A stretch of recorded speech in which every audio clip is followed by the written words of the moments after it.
Lamang dyan ang rehiyon ng Cordillera. Daang taon ang pinag-uusapan dito. Pero may shortcut para ito'y makilala at matikman sa pamamagitan ng kanilang hapagkainan.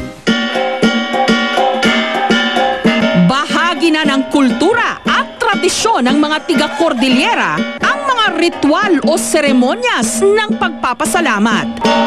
At para makumpleto ang isang ritual, kalimitang naghahain sila ng isa sa pinaka-espesyal nilang pagkain, ang pinikpikan.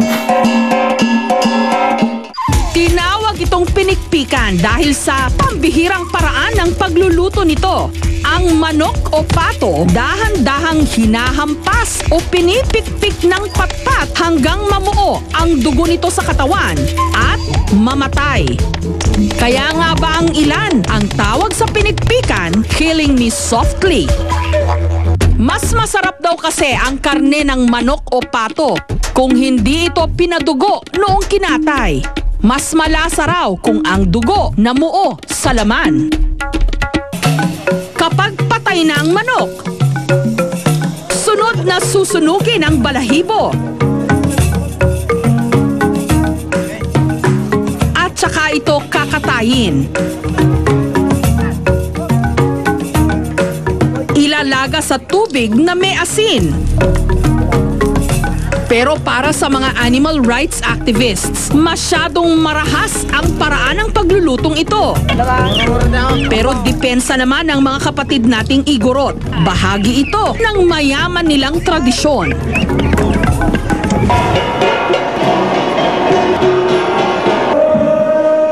At para matiyak na maisasalin nila hanggang sa mga susunod na henerasyon ang sarap ng pinikpikan, ang bayan ng Rizal sa Kalinga. 6 na taon nang nagdaraos ng Pinikpikan Festival kung saan ang 12 barangay nagpapagalingan sa pagluto ng pinikpikan. Sa Cookfest, kanya-kanyang gimmick ang mga kalahok. May nagluto habang nakabahag at tapis.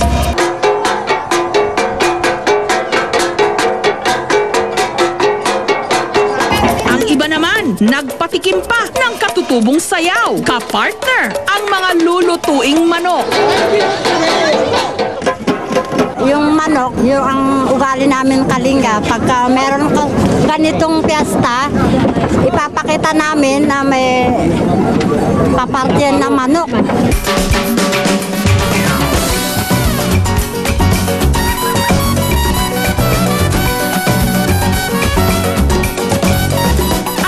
Sunog daw sa balahibo ng manok o pato ang pinakamahirap na parte. Mahapdi kasi sa mata ang usok. Usok, sir! Isang grupo ang umagaw ng atensyon ng marami. Ang mga kabataan ng barangay Kalaokan. Hindi nila hinugasan ang manok matapos alisan ang balahibo. Amoy raw kasi ng sunog na balahibo ang lalong magpapabango sa kanilang pinikpikan. Sa halip ding ilaga lang sa tubig at asin ang karne ng manok, dinagdagan pa nila ito ng ibang pampalasa at rekado, katulad ng itag o burong karne, luya, asukal at asin, at sili.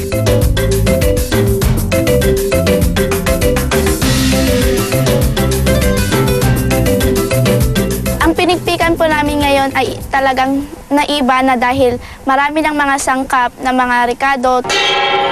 Okay, kainan na. Pero sulit daw lahat ng kanilang hirap kapag nakahigop ka na ng sabaw ng pinikpikan.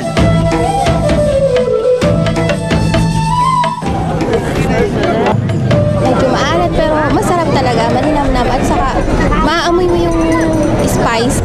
All in all, this is one of the best.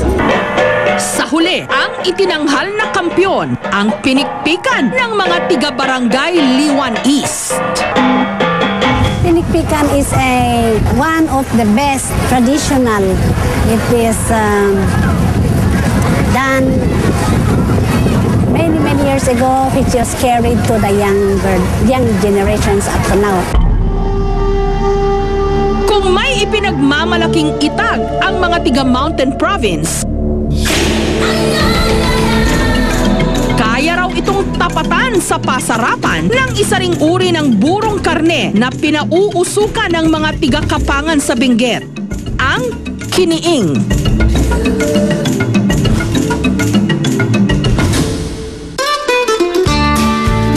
Ang nagpapalinamnam nito, huling-huli na raw ni Dolores. Ang karne ng baboy, lalamasin sa asin, asukal at toyo.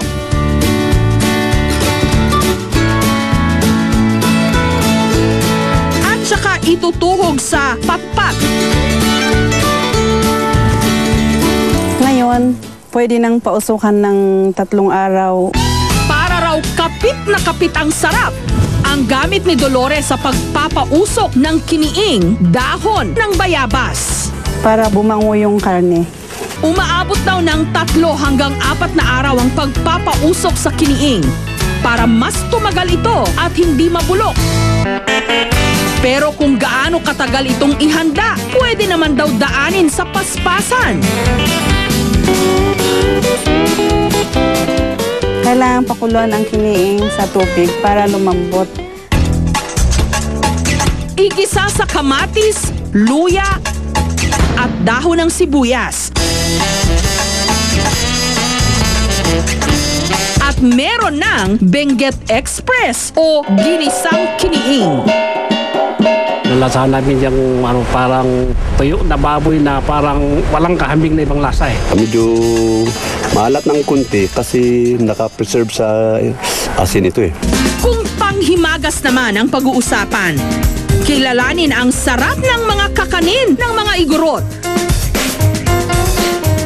Katulad ng inandila, hugis dila na may 6 na pulgada ang haba. Pinulbos itong malagkit. Minasa sa kaunting tubig.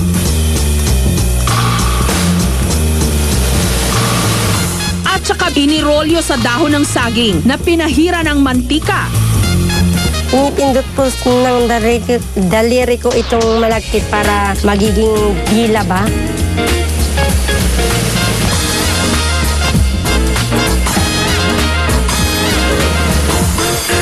Ilalaga sa tubig hanggang maluto ang malagkit.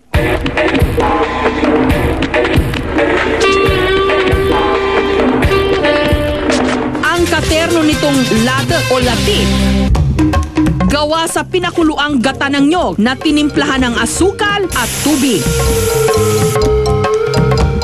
Inihalo ang ladak sa nalutong malagkit. Binudburan ng dinurog na mani. Okay siya, yung mani tsaka asukal. Sakto lang sa timpla. Kaya masarap sa panlasa.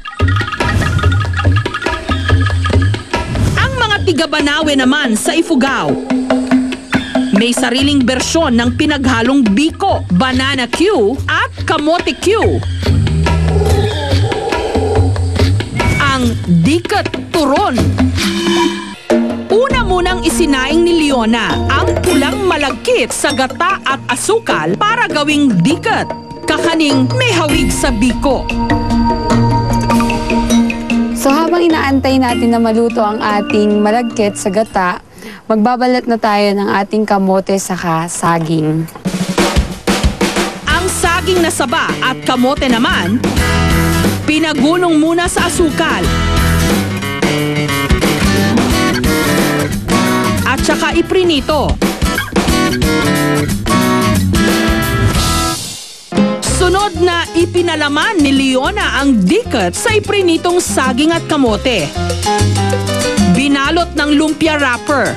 Ngayon, ipriprito na natin ang ating binalot na diket sa kamote at saging.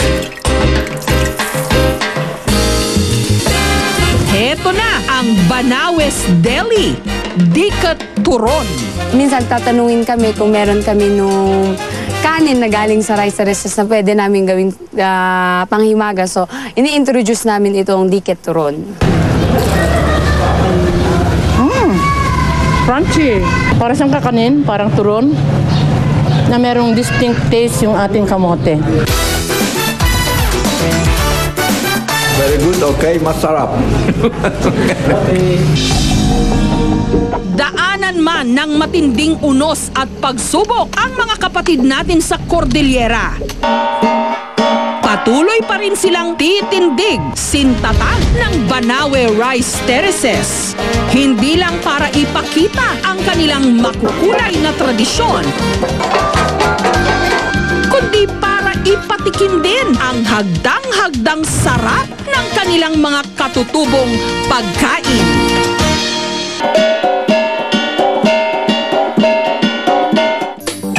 Susunod ang summer ng ating kabataan. Muli nating balikan